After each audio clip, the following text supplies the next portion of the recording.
I'm Dwayne Clayden, and I'm going to be doing a presentation on poisons as a murder weapon. So it's a PowerPoint presentation, so real quickly, I think you lose me and you get to see the PowerPoint presentation, so that's a bonus all around for everybody. So I'm going to do that right now. It will be a long, well, I'm going to use most of the session, I think, so I won't have a big opportunity for questions. I will try and get through it and leave time at the end. So if the slides go through a little quick, that's because I'm trying to leave some time at the end. I'll do my best on that. So just give me a second. I'm going to share a screen.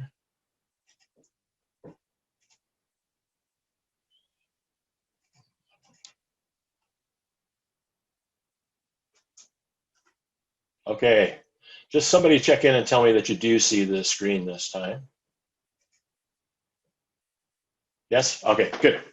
So we're going to talk about the perfect murder weapon, and that being poison. So actually, in 2012 was the first time I spoke at When Words Collide, and this is the presentation that I did.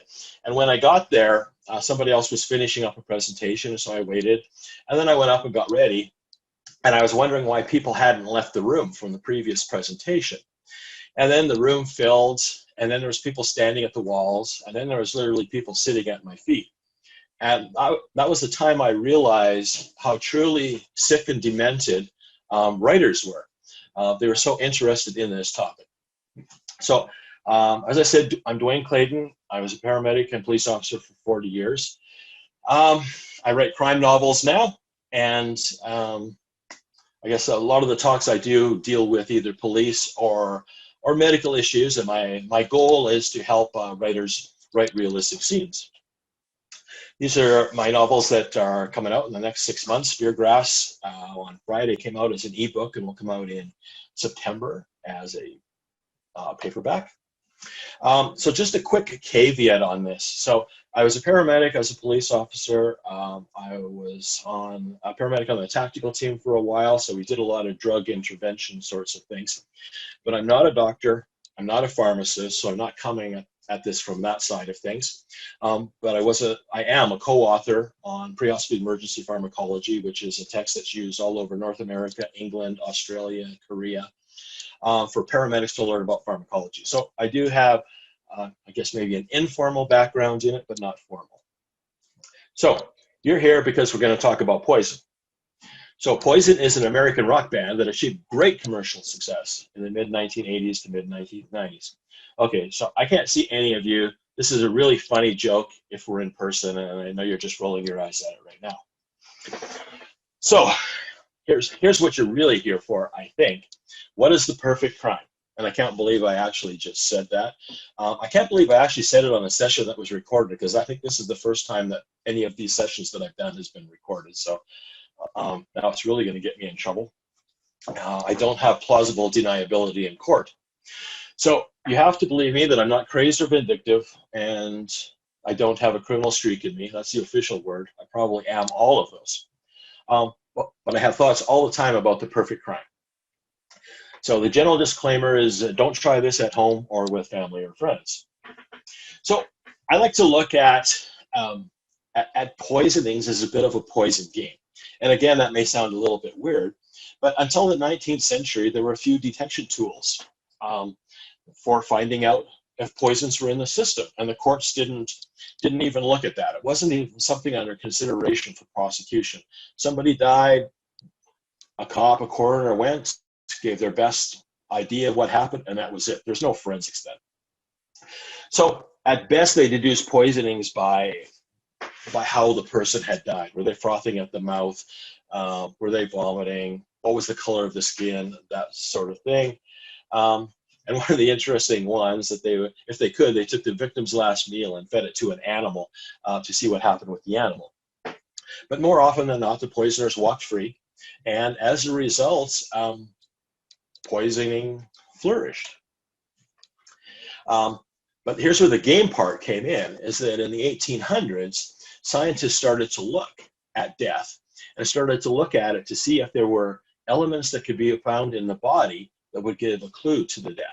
So that just built upon the periodic table of elements. As they understood more about the elements, then they looked for those elements in the body and came up with tests to find the elements.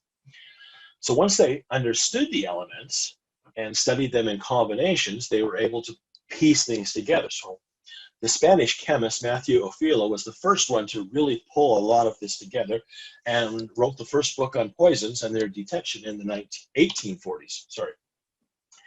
And so he especially suspected that metallic poisons like arsenic might be easy to detect in the body. And so by 1830, the first test for detecting arsenic had been developed. He didn't write his book until 1840. That's the difference in times. But even in 1830, the processes were being developed. The other part to the game is that at the same time science was able to detect old poisons, new ones were created. So it's really through history been this continual game of create a poison, figure out how to find it. Create a new poison, figure out how to find it. Back and forth, back and forth. And some of these we know as medicines as well. We're going to talk about that in a few minutes. So morphine was found or detected in 1804, strychnine in 1819, nicotine from tobacco leaves in 1828, and anaconitine in 1832. So here's what one French prosecutor said during a trial in the mid-19th century. Henceforth, let us tell would-be poisoners, do not use metallic poisons for they leave traces. Use plant poisons. Fear nothing, your crime will go unpunished. There is no physical evidence, for it cannot be found. So essentially he was saying, hey, we know how to figure out how to find arsenic and other metallic poisons, but you know, if you use plants as a poison, they're really naturally occurring and it's hard for us to find it. So can't believe the prosecutor would say that and send people on their way to figure this out. So in the early 1900s, the drugs that were easily available were morphine, opium, arsenic, and narcotics. And so you found them in different things. So morphine was prescribed for teething as a teething medication for kids. Actually, having had a number of kids of my own and in the 30s of foster kids, I think the teething medication was really for the parents, not so much for the kids, because it would quiet the kids down for sure. Opium was used as a sedative. Arsenic was added to pesticides and to cosmetics. And narcotics were common in cough syrups. And other drugs of the time were mercury, cyanide, strychnine, chloral hydrate, chloroform, and carbolic acid. And so here's what they would look at if you've been to Heritage Park or out here, Fort Steele, or places like that. They often have these kind of bottles on display, often in just the general store. Now, a lot of the information I got is from a book called The Poisoner's Handbook. And it is, well, if you're at this session, you must have an interest in poisoning. So if you haven't read this book, you really have to read this book. It's where I got a lot of the information from, and it really is truly fascinating understanding the history of poisoning. So this game became a game of cat and mouse. So scientists and poisoners were intellectual adversaries, something Sherlock Holmes would have loved, or Hercule Poirot. So as a poison is detected, a new one is developed. In the late 1880s, a New York physician killed his wife with morphine, then put belladonna drops in her eyes. So if you attended the session where I talked about opioids, one of the side effects of an opioid overdose is pinpoint pupils, meaning that your pupils get very, very, very, very small. Belladonna has the opposite effect, and it dilates the pupils, so it makes the pupils bigger. So this physician tried to mask the opioid overdose he'd given his wife by adding the belladonna to it. So in courts, they came up with a creative way to prove this is what happened, and they killed a cat with morphine and applied the drops. Definitely a different point in time. In 1918, New York hired its first trained medical examiner, Charles Norris, and he hired a chemist, Alexander Gettler, and they founded the first toxicology laboratory. And they were if we look to the beginning of CSI, these are the guys who really started it. We can go back to the book in 1840, but these are the guys who really put it into practice. They were the ones who really decided that we're going to make this a profession. So they're the pioneers. So these guys, they earned the respect in the courtroom by their presentations, and they crusaded in the community against compounds that were dangerous to health. And they were able to stop the jazz age poisoners, which was the alcohol that was being made very cheaply and widely distributed. And then they developed innovative methods for teasing the toxins from human tissue.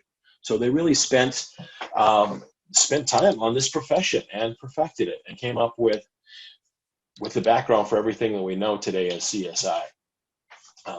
I think, as I said, the history of poisoning is fascinating, and you really should get this book if you're interested. The other thing that happened was a lot of the processes for discovering the presence of drugs and poisons came from the modern day Olympics. So as Eastern Bloc countries created enhancing drugs for the Olympic athletes, there was the need then to start discovering these drugs. And right now, there are few, if any, it should be if any, substances that cannot be discovered. But it's still that cat and mouse game. I'm not saying it's stopped, because somebody's still trying to find another performance-enhancing drug that can't be discovered. At the same time, chemists are trying to create tests to discover these.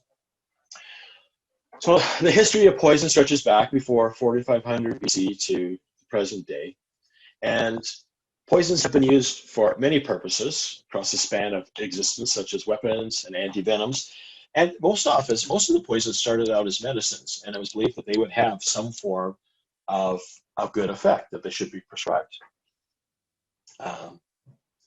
Even Leonardo da Vinci proposed a vessel, meaning a container, containing a mix of sulfite, arsenic, and verdigris, and it could be thrown at enemy ships. Kind of reminds me of maybe a scene or two in Game of Thrones. As the rising fumes were inhaled, the result would be a sudden mass asphyxiation of the sailors. So not quite the fire, but efficient, the same.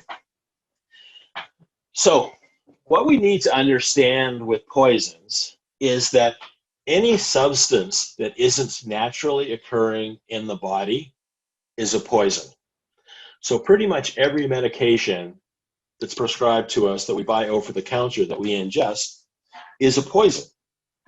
There are always side effects. Some are mild and some are fatal, and most are detectable. So with these poisons that come into our system, as I mentioned, they started out as a medicine of some kind because it was believed that the positive reactions outweighed any of the negative reactions.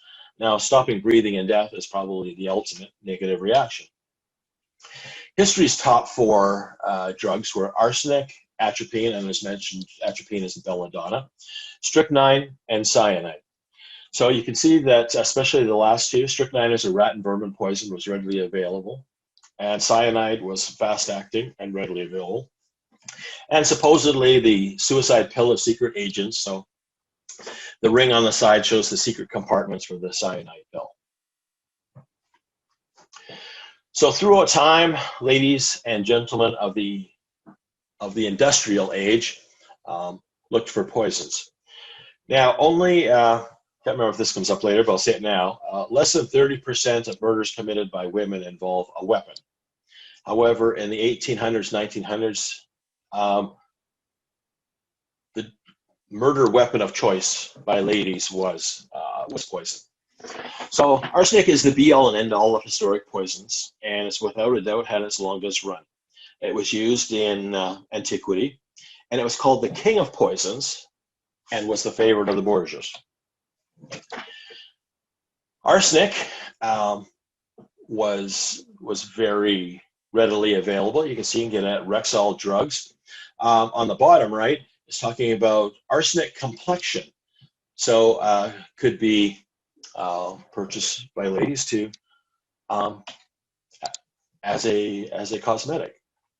So murder by arsenic was popular in the Middle Ages as it was easy to procure, and the symptoms of the poisoning resembled those of cholera. So, you know, if you're thinking of a way to murder a disease that's happening at the time, and you have something that mimics it, that would be great. Arsenic has been used in medications. It was once indicated for syphilis. It's been used in chemical warfare and as a pesticide. The signs from it are acute stomach cramps, diarrhea, confusion, convulsions, vomiting, and death. Chronic arsenic ingestion can be found months, even years later in the victim's hair and fingernails. So going back to Norris in the 1990 when he formed the first forensic unit in the coroner's office, at that point they did go back in time and investigated a number of deaths that were suspected of being murders, exhumed those people, and were able to detect the arsenic in their hair and fingernails. So the women used the arsenic for their complexion because they wanted to be a snow white complexion. Now, those trends differ over time, and there was a time when they wanted rosy cheeks. So at that point in time, the belladonna compound was used. If you haven't watched this, this is absolutely one of my favorite movies of all time. I need to watch it again. Arsenic and Old Lace, classic. So poisons through the ages, because they could get a hold of arsenic and cyanide, because it was readily available, and they would have an innocent reason for using them, generally pest control. Easy to get, easy to use. And if they fell out of favor for any reason, it's because you couldn't get it. And over time, the effects of the poison became known. So being a good poisoner and not being in jail is very much about staying ahead of the curve. Strychnine was another substance that was used, and it's an alkaloid like hemlock or atropine, and it paralyzes the victim and causes death by respiratory failure. So with this is uncontrollable muscle spasms, frothing at the mouth, eventual death from asphyxiation when the muscles are too tense and erratic to allow for breathing.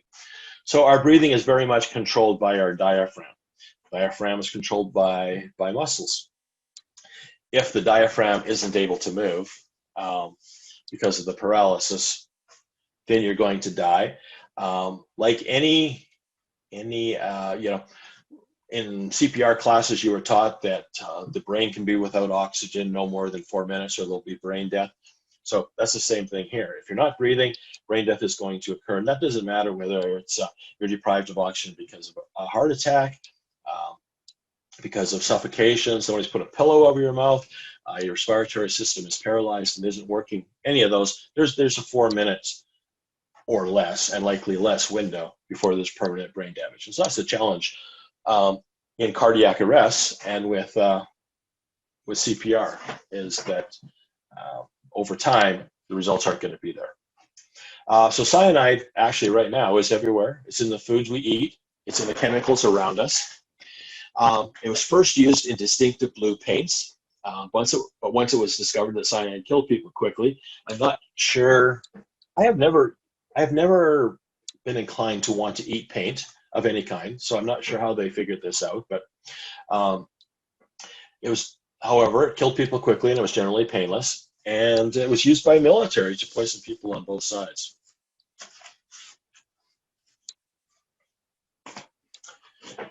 And then, as mentioned earlier, spies famously used cyanide capsules to kill themselves quickly if caught. It brings on unconsciousness first, followed by the convulsions, and then the inability to absorb oxygen and death. Its quickness at first worked in its favor, but soon people caught on that somebody who appeared normal, was functioning normal, and then all of a sudden dropped, had a convulsion, and died. Something strange had to be happening. And as I mentioned, in the talk on opioid overdoses, as a paramedic, there's few reasons for a perfectly healthy person to drop to the ground and die. I have to admit, cyanide is not something that I really thought of as a paramedic, but I did think of opioids as a reason for that. The Bosnian and Croat war criminal Slobodan, I'm not even going to attempt that one, died after taking potassium cyanide in the courtroom. He'd been prisoner for a long time. I think the big question would be, how did he get the poison? So if you're going to commit the perfect crime, here's some things you need to think about, and things that I have thought about. It's about location, time, and circumstance. So location, I would suggest a small town anywhere, perhaps except St. Mary Mead if Miss Marple is around, and maybe London if it's Perot or Sherlock. Inexperienced police officers would be handy, less access to forensics, and less experienced medical examiners. So for sure in the big cities, there are trained medical examiners, trained emergency physicians who will look for things like this. Access to forensics isn't as good as you might think it is. Western Canada, most of the forensics goes to the RCMP Crime Lab in Edmonton. And the backlog on that is 3 months plus. So contrary to what you see on CSI, where they slap something into the mass spectrometer and it spits out a result, or they do a blood test right away. That doesn't happen. And even in cases where the forensics are absolutely vital, it still may take days to get the forensics back. So vital being somebody has been kidnapped, there's evidence at the scene, they need to find out who this person is, even then that can take days.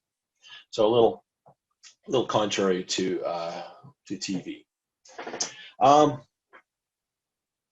So in the time period, if you're writing a historical novel, then you can find the poison of the time. There would be limited identification. Make it prior to 1919, or make sure it's not metallic. And there was non-existent forensics, you'd be okay. Who knew that my novels in 1990 or 1976 into the 80s would be considered historical novels, for one, because they were over 40 years back in time, and second, that there was non-existent forensics, which worked out in my favor too. The other thing that can work in your favor is circumstance. So somebody is already taking medications, or somebody old enough that death might not be unexpected. So if that was the case in the 1700s, 1800s, into the 1900s, where if grandma or grandpa or mom and dad were living too healthy of a life and the inheritance was going to be too long in coming, then arsenic and cyanide could be used to speed up the process a little bit. And both drugs were referred to as inheritance pills or inheritance drugs. So, you know, like I said, what's happening at the time, deaths will get blamed on it. So this is actually from a Facebook post that I recreated. 3 die of COVID-19 in meth lab fire. So, tongue-in-cheek said, I also, not tongue-in-cheek, believe that a lot of things are going to be attributed to COVID that aren't. There's simply not the availability to do all the testing that needs to be done. Certainly in areas where the volume of death is extremely high, people are buried right away. No tests are done.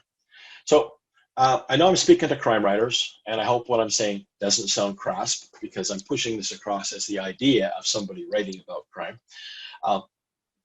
But these are the opportunities you look for, the things that you can put in your novel that could work in your favor. So what is the perfect drug to use as a murder weapon? Actually, there isn't one, because they are all identifiable. But we're going to talk about some, and we're going to talk about why one drug is more identifiable than another. So everybody's probably familiar with the drug Valium. So it's a strong tranquilizer. Takes the edge off. In the 60s, it was prescribed to ladies fairly frequently, and was known as Mama's Little Helper. So when the kids were at home and getting out of control, Valium was prescribed. And out of that were a lot of ladies who became addicted to Valium. But the thing with Valium, if you're using it as a murder weapon, is that it leaves a trace. It leaves evidence in the blood. And to what it leaves is what's known as a metabolic trace. So it's something that they can find in the blood. So what leaves no metabolic trace? First, I guess maybe we should talk about what a metabolite is. So it's a byproduct of the body's metabolism. So whatever we take into the body breaks down in some form. So a metabolite is what's left after the body breaks down the substance into the smaller components, maybe into its individual chemical components, that sort of thing. So when we have an egg for breakfast, or whenever you have an egg, we eat the egg. It's made up of protein, carbs, and fat. Our bodies break down that omelet into its component parts so that it can be used for fuel. So we keep the stuff we need, and the rest is eliminated. And so that's what happens with new drugs. So few drugs take effect immediately. They usually have to pass through the heart, the kidneys, or the liver before they actually take effect. And at that point, they start to break down. So those byproducts circle in the blood and provide the therapeutic effect. Therapeutic meaning it does what it's supposed to do. It takes away the pain, it lowers your blood pressure, it lowers the depression, that sort of thing. Or the toxic effect, which is the opposite side. So now you've taken too much of the drug and the side effects will kick in. And that occurs until we eliminate the drugs. And most drugs are eliminated through the kidneys, some through exhaling, some through the liver, and some in our feces. Lovely discussion. So that leaves us with a second requirement, a drug that may leave behind metabolites, but only ones that are normal to the body. So that helps us out a little bit because there are several possibilities, and 3 come to mind. Just another thought though, if a poison reaches its expiry date, would it be more poisonous or less poisonous? So I did some research into this, and Harvard did an experiment on medications, and 90% of the medications that they tested, they felt would have value up to 15 years later. So it's not like your drug expired on the 31st of July and on the 1st of August, you can't take it. It's not going to work for you anymore. In 1979, the US, and I couldn't find when Canada did it, but in 1979, the US made a law saying that drug manufacturers had to put an expiry date on their medications. And it was the expiry date that they thought where their drug would still be 100% effective. So the expiry dates actually are not based on research, are not based on fact. They are based on what the drug companies decided they would put on the package. So I'm pretty sure, most medications you look at, or certainly over-the-counter medications, have an expiry date of about 1 year, maybe 2 years. Essentially what that means is that's the time the drug companies need to have more money coming in so that they can sell their product. All right, so the perfect crime and the perfect poison. There is one. Well, we're going to talk about 3, but this is the first one. So succinylcholine is a neuromuscular paralytic drug. It causes all the skeletal muscle of the body to be paralyzed. So the muscles simply stop functioning, including those used for breathing. The only muscle it doesn't affect is the heart, because cardiac muscle is different than skeletal muscles, so the succinylcholine has no effect on the heart, which is bad news for you if somebody is killing you with succinylcholine. Because without medical help, within 4 minutes, a person giving a dose of succinylcholine, also commonly called Sux, will stop breathing and asphyxiate. And so that process starts in a matter of seconds and certainly less than a minute after the person is injected with the drug. So imagine the drug is injected, it has an almost immediate effect, and now you can't breathe. So if you've ever done, with your friend said, I can hold my breath longer than you, and you both do it, and somebody hits 30 seconds, you are, you're 1/8 the way to where you probably will become unconscious, 1/6. So imagine that at 30 seconds, even though you want to breathe, you can no longer breathe. You're fully aware, you can't breathe, you can't get any air in, and you're starving for oxygen. So you can still think, the heart will still be pumping, but once it starts being deprived of oxygen, probably at 30 to 40 seconds, it will start beating faster. And when it does that, it uses up the oxygen faster. It metabolizes almost immediately into the byproducts of succinic acid and choline, and both are normal in the body. At an autopsy, very, very small elevated levels of these chemicals are the only evidence of the crime. And toxicologists and medical examiners can overlook the slightly abnormal blood chemistry. Don't jump ahead for a minute. Yeah, okay. So the paralysis happens in a matter of seconds. So this is a drug that is used by surgeons in surgery. So, when they tell you to count backwards from 10 in surgery, and the last thing you remember is 9, this is the drug they are giving. If you're really good, maybe you make it to 7, but not much farther than that. So either Sux or neuromuscular blocker like Sux is given. We'll talk about some of the other names. So that's how fast the impact can take. Now, they're generally given with other medications, so it's more of a cocktail in surgery, so that you're not sitting there thinking, oh my, I can't breathe, and panic. So when the doctors need to put breathing tubes down, they need to stop the respiration so they can do that. That's what's used. As paramedics, we use that in the field as well. So agonizing for sure for somebody to know they can't breathe.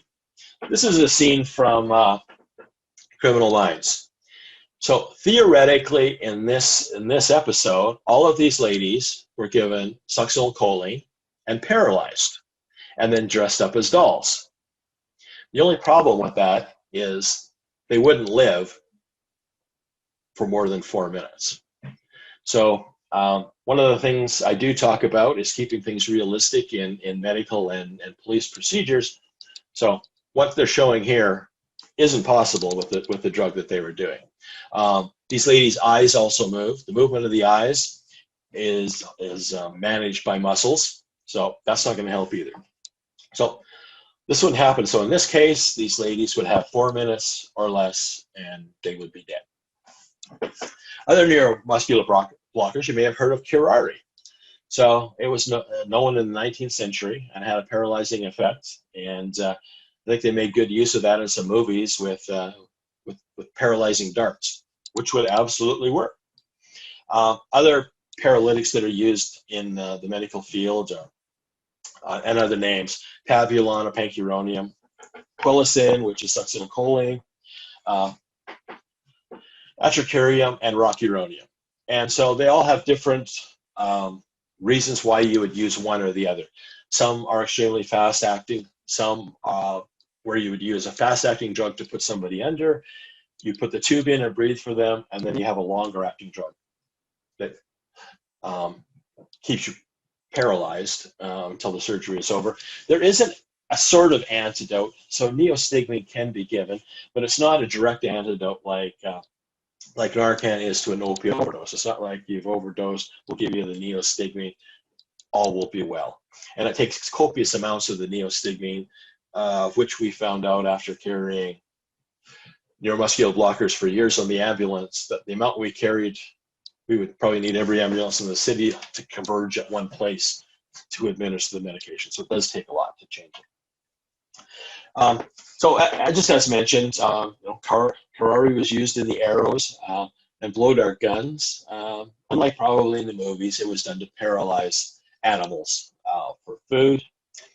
It can be used for medicinal purposes in a diluted form, and actually was used in the hospital probably up until age myself, 3 years ago. No, 25 to 30 years ago, was commonly used, but for some reason somebody had an allergy to choline or any of the other neuromuscular blockers. They may use curare because it's naturally occurring. Let me see. All right. However, curare wasn't as strong as some of the current neuromuscular blockers, so the death was slow and horrific. The victim is awake when it's happening and can't move or speak. However, if somebody did mouth to mouth until the drug was completely, well, not completely out of the system, what we talk about is the half-life of the drug. So how long does it take for half of the drug to be out of the system? But you would have to do mouth to mouth for a long time to keep them going until the drug was out of the system. And the interesting thing with curare is it doesn't affect those who eat the animals who are killed by it. So it made it perfect way to hunt for food. All right. Ah, yes. Iocane powder. We're going to take a little diversion for a second here. If you need a drug to do a specific thing, then create one. So there is no such thing as iocane powder. You can't develop an immunity to it because it doesn't exist. However, if you create it as they did for the Princess Bride, that makes total sense. You've created a drug that does what you need it to do. The second drug you could use for the perfect crime is potassium chloride. So potassium chloride is deadly, stops the heart almost instantly, naturally occurring in the body and somewhat more difficult to detect. Some people think that because bananas contain potassium, if you fed somebody lots of bananas, then you could kill them that way. That would be a lot of bananas, And while both of these are potassium chloride is very, very concentrated and lethal. The drug is used to treat patients with extremely low levels of potassium. It's metabolized into potassium and chloride, and both are found naturally in the body. An overdose of injected potassium chloride causes severe heart arrhythmias. So the heart beats rapidly, the heart beats erratically, and both of those things mimic a heart attack. So in a matter of minutes, the heart spasms and then simply stops functioning in what's called sudden cardiac death. So different from the neuromuscular blockers that attack all the other muscles, potassium chloride essentially attacks the heart. Now, the PRISM system uses both of these drugs in the trio cocktail mix used in lethal injections. So they use succinylcholine to paralyze the muscles. They use potassium chloride to stop the heart, and they use pentobarbital to cause an amnesia effect in the person being executed, so they don't know that they're not breathing anymore, so they don't know the pain of the potassium chloride. So the question you might ask if we were live is, what about those pesky elevated blood levels of potassium? Well, it's not much of a problem really, because whenever any muscle tissue is damaged, and the heart is muscle tissue, sorry, that's not quite right. I don't know why I put that there. The heart is muscle, but it's not the same tissue. So unusually large amounts of potassium are released into the bloodstream when the heart is damaged, so from a heart attack. So a medical examiner may list the cause of death as a fatal heart attack simply because the tests show up with heart damage. And that's actually one of the tests that is done. If somebody has had a heart attack but hasn't died, one of the tests that they do in the hospital, and it's a test that paramedics can do now, is a quick test that looks for potassium in the system to see if there has been any muscle damage. So the murderer would have to choose carefully which potassium chloride to use, and it would have to be injected, meaning it needs to go into a vein. So it can't be given orally. It wouldn't be able to be snorted. You couldn't give it into a muscle because it wouldn't have as lethal of an effect and would take longer. So here's the sick part of the presentation. The injectable liquid provides a therapeutic or lethal effect. The other thing that could fit into a perfect crime, and this was kind of a bonus, is insulin. So somebody who is a diabetic and takes insulin, as a paramedic, I went to thousands of calls with diabetics who took their insulin and didn't eat, or ate and didn't take their insulin. So if you're the person you wanted to get rid of was taking injectable insulin, then that would be a possibility. It does take a longer period of time to cause the death, and it can be diagnosed, especially under suspicious circumstances. So somebody who is a diabetic wouldn't just simply overdose from the insulin. It would take effect over time and potentially be a record of it. Now, if you controlled the records of the insulin use, then that would be something as well. So somebody did try and do this. This nurse in Ontario was accused of murdering 8 elderly patients, and she used lethal doses of insulin to kill those who angered her. It took a while before family members of the victims talked to each other, and then they already had some concerns, but didn't know what to do with it. Then when they talked to others who had the concerns, they went to police investigators and told them what they think had happened. And so Elizabeth, I think it's Wettlaufer, was found to be the nurse who had been one of the nurses in charge or treating all of these same patients, and that these patients fell into a coma before death. So they were able to link that to her, and she was tried and found guilty. So as I said, insulin is commonly used to treat patients with diabetes. Too much insulin can lead to hypoglycemia. hypoglycemia, which means they don't have enough sugar. Then in extreme cases, death, as in the case of there was a requirement in the 1990s in Ontario to investigate every 10th death at nursing homes, and in 2013 they removed that. So can you imagine that? At best, they were looking at every 1 in 10 deaths, and then they really stopped looking at deaths in nursing homes. And I guess I can back that up a little bit. As a paramedic or as a police officer, when we went to usually a death at home, and the patient was on lots of medications, was of an age where it wouldn't be out of the reason that they would die, there wasn't generally a lot of follow-up unless really something jumped out. So there you have it. You have a Dwayne? bonus, not 1, not 2, but 3. Yeah. Dwayne, you have 9 minutes Yep. remaining. Okay, great. Thank you. So a bonus, a couple of bonuses, not 1, not 2, but 3 choices for the perfect murder. So happy writing as you write your next perfect crime. I'm going to, oh yeah, by the way, if we were in person, I would tell you that the water in the room had all been poisoned, and so you've all been poisoned. And so it was a poison that took an hour to take effect, so any minute now you'll all be dropping. Again, my books. If you have questions, I'm going to try and get to a few questions here, so I'll get out of my PowerPoint and look for questions. But if you want to get a hold of me, you have questions on this presentation, on other medications or real scenes for police and paramedics, just send me an email at dwayneclayden@gmail.com. All right, I'm going to stop here. And Danita, did you pick out some questions along the way, or I wasn't watching? So There was one at the very beginning, which I posted again at the very end. So if you have a look at the very end, okay. And I'll pull out a few more while you answer that one. Okay, or anybody can jump in if you've got a question.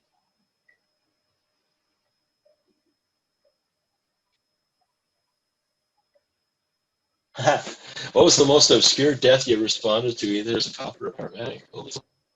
That's a great question. Let me think on that one for a second. Maybe go find that one at the beginning. Oh yeah, I should have said the slides will not be available afterwards. Sorry. Oh, question somewhere? No, Dwayne, the first one was a question from Ted, and it was the alleged poisonings by Russian agents of deemed state enemies appeared to be almost undetectable. Have they perfected this dark art? No, that's a really good question. No, so the Russians haven't perfected it.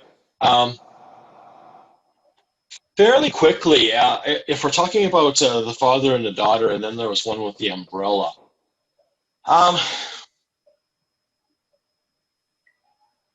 It take longer to detect. I guess there has to be a high suspicion. So, I guess the Russians, assassinating those people, they were on the list of people who are potential targets. So that raises the index of suspicion right away. If they did that with normal citizens, it probably just would have passed and it would have been, nobody would have thought of it. But a Russian kind of former spy master and his daughter, both getting poisoned and showing similar symptoms is probably the mistake they made. Raised the flags on it. And they were able to trace it back to the guys who did it and trace it back to the Russians. But kind of once you get back for either Russia or China, tracing anything back any farther, and that's just not going to happen because they're closed states. And so you can have they knew who those guys were. They had pictures. They tracked them into Britain. They tracked them back out of Britain, right into Russia. And they had pictures of them as KGB agents. And Russia just said, no, you guys don't know what you're talking about. So, I guess it just kind of ends there. I suppose if they ever tried to come back to Britain and facial recognition picked them up, then they would be nabbed and they would be tried in Britain, but other than that, nothing's going to happen with those guys. So, but part of that was the high index of suspicion. So, if they killed the guy, that might have been written off because I can't remember his age, but he is well into his 50s or 60s. Not out of the realm of possibility for a heart attack. So somebody in a restaurant who kind of keels over and dies, again, I didn't go to thousands of those, but I went hundreds of those. So it wouldn't raise suspicion, certainly at the time. And if suspicion isn't raised at the time, you lose evidence. Unless it was with, that they were jabbed. I think one different scenario was the guy was jabbed. These two, I'm trying to remember, I think it was something in their house that they were exposed to. But evidence disappears over time. So if as a paramedic, I go to a guy who's collapsed in a restaurant, I take him to the hospital. I'm thinking heart attack. The hospital's thinking heart attack. Those drugs would have caused cardiac arrhythmias, so that would have fit. And the restaurant would have cleaned up. They would have washed the glasses. Most of the evidence would have been gone. So it's incredible how far they actually were able to trace things back, I think. So that was a good one. And I got 5 points for a poison joke. All right, excellent. Most obscure thing. You know what? I wasn't involved in a lot of things that were obscure. But as a paramedic, there were definitely some challenging ones, and those actually were poisons. And then probably the most challenging of those is that realistically, few people who overdose on one drug. And so it's a drug and it's alcohol. It's 2 drugs and it's alcohol. It's 3 drugs and it's alcohol. A shameless plug for my book, Speargrass, is about opioids and addiction. And one area I worked, the kids had a party where the kids stole whatever medications they could out of their parents' or grandparents' drug cabinet. They brought them to the party. They dumped them in a bowl, and kids took the drugs back out of the bowl like candy. And if you read the book, you're going to go, oh, come on, that's crap. I swear that is a thing. And so you go there, and there could be OxyContin in there, so it's going to depress the respiratory rate. There could be meth in there, which is going to increase their metabolism and their heart rate. So those two counter each other. So the signs and symptoms I would look for in overdose are totally opposite to what I look for in an opioid overdose. And so now you got this patient who's somewhere in the middle, and maybe they're not breathing well, but their heart rate's going through the roof, and you're trying to process. And even breaking it down to the fact that now I know what they did, it's still pretty hard to identify the drugs. We carried in the ambulances a pharmaceutical reference, and it was this thick. And it had colored pictures of the drugs, but I'm too busy to flip through a book to try and figure out what this blue pill with a 120 on it is while the patient's not breathing beside me. So it was a good idea, and it really wasn't created for paramedics. It's the big Canadian reference for all pharmaceutical drugs. But you couldn't look at it. So what we would do is do one of 2 things. If you have the time, you call poison control and get them to help you out with it so you could tell them what the drug looked like. Eventually that became computerized and they could tell you what you were dealing with. Or the second thing is, as a paramedic, your fallback was you treat the signs and symptoms. So if they're not breathing well, I help them breathing. If the heart rate is too fast, is there a way I can get it down? If the blood pressure is too low, can I get it up? And so that's what you did. Is we referred to it as a diesel infusion, meaning your partner got in the front, stomped on the gas as hard as they could, and you drove as fast as you could to the hospital. Well, you did the best you could in the back trying to figure out what it was. So it was probably overdoses / poisons was probably the most challenging one. And even if you found the OxyContin pill bottle, you're going, yeah, the heart rate's too fast. There's something else. What are we missing? And the police were there. We sent the police back. I mean, they would tear bathrooms and bedrooms apart trying to find that other drug that we just knew had to be there. We just didn't know what it was. So hopefully that answers the question. Where are we at? I don't know. Do you have time for one more? Anybody else got a quick one? Okay, by all means, Dwayne Clayden at gmail.com. Send your questions. I love the stuff, and I love to help people out with their writing. So So let me know, and thank you for participating.